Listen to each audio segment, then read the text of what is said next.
जब आया था भगवान जगन्नाथ जी के दर्शन करके और उसके बाद यहाँ बाई इलेक्शन में भी मैं पहुँचा था। तो अगर हम ये माने साल के 365 दिन तो मैं तीसरी बार मुझे आने का मौका मिला है।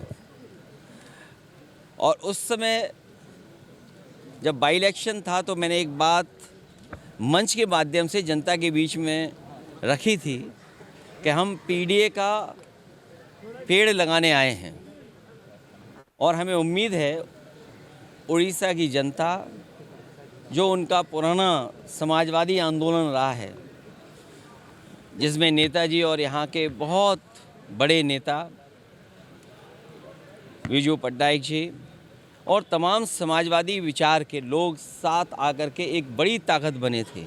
हमारी कोशिश होगी कि पीडीए को हम लोग आगे बढ़ाएं, साथ ही साथ उड़ीसा हम लोग आते रहेंगे।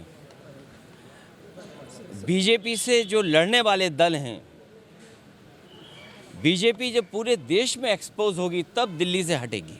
सर, बीजेपी की सरकार यहाँ नया आया, अभी रिसेंटली एक घटना बालासोर में हुआ जहाँ की एक मुस्लिम युवक को मॉब लिंचिंग का आरोप लग रहा है।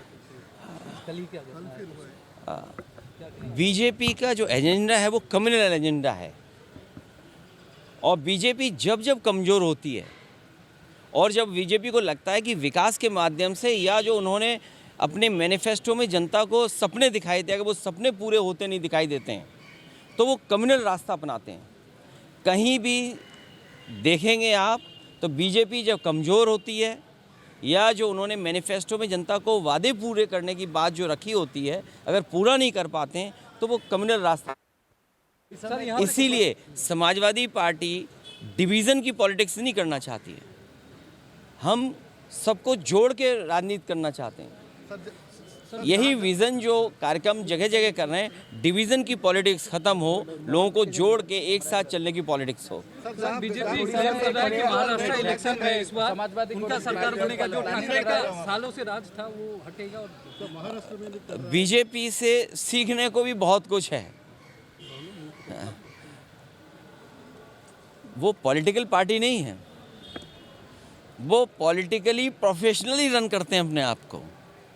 और जो नया ज़माना है डाटा चोरी का, कभी सोचा था आपने 5 साल पहले 3 साल पहले कि इलेक्शन होने जा रहा हो, कोई पॉलिटिकल पार्टी अपनी एजेंसियां लगाए और डाटा चोरी करने के लिए जाएं?